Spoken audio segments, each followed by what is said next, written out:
नमस्कार, मैं मोहम्मद सादिक हुसैन।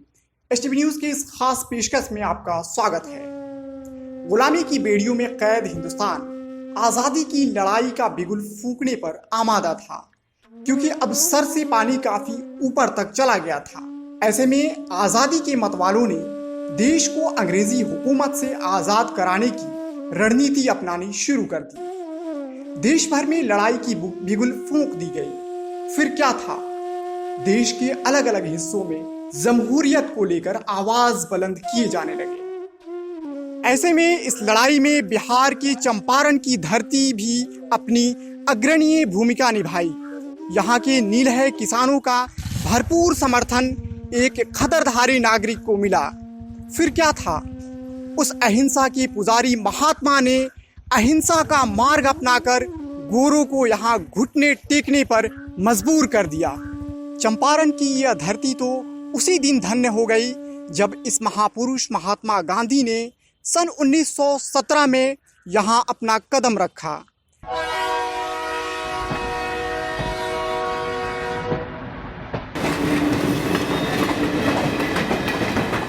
अब चंपारण की यह धरती इतिहास के पन्नों में गांधी जी की कर्मभूमि के नाम से सुनहरे अक्षरों में लिखी जा चुकी है।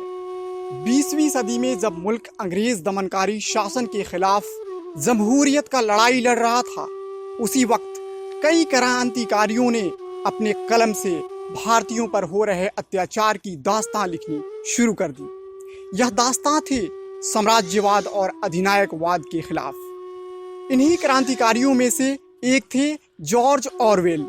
इनका असल नाम एरिक आर्थर ब्लेयर भी था।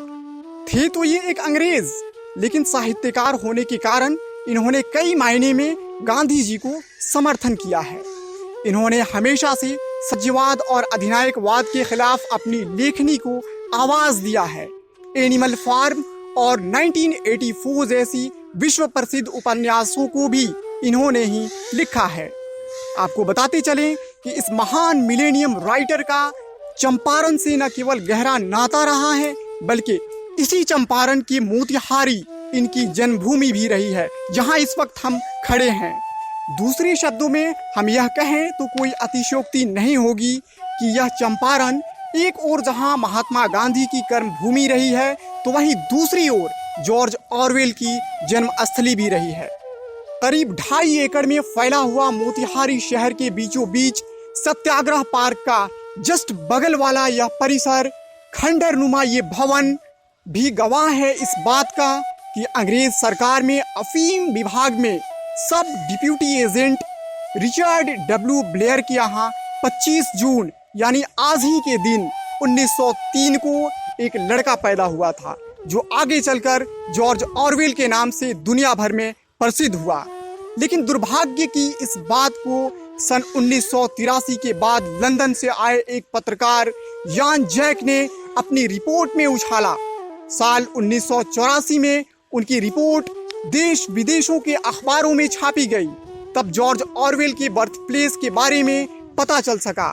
फिर क्या था? विदेशी पत्रकारों का यहाँ तांता लग गया। तब स्थानीय कुछ बुद्धिजीवियों को भी इस जगह की अहमियत का एहसास हुआ। सन 2003 में पहली बार इस शताब्दी साहित्यकार के 100वें जन्म दिवस पर स्थानीय रोटरी लेक टाउन मोतिहारी ने इस प्लेस को संरक्षित करने और इसके प्रचार प्रसार पर जोर दिया। तब से लेकर यहाँ इनके हर जन्म दिवस और पुण्यतिथि पर संगोष्ठी और सेमिनार आयोजित किए जाते हैं। सन 2010 में बिहार सरकार के कला एवं संस्कृति विभाग ने इस पूरे क्षेत्र को संरक्षित क्षेत्र घोषित किया था और इसे संग्रहालय में विकसित कर अंतर्राष्ट्रीय पर्यटन स्थल बनाने की भी बात कही थी। खुद सीएम नीतीश कुमार ने भी इस पूरे क्षेत्र का दौरा किया था।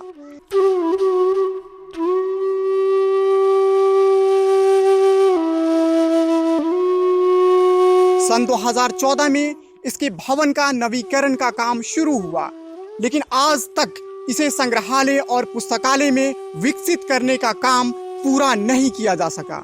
दिन ब दिन शराबियों और जुआरियों का यह प्लेस अड्डा बनता जा रहा है।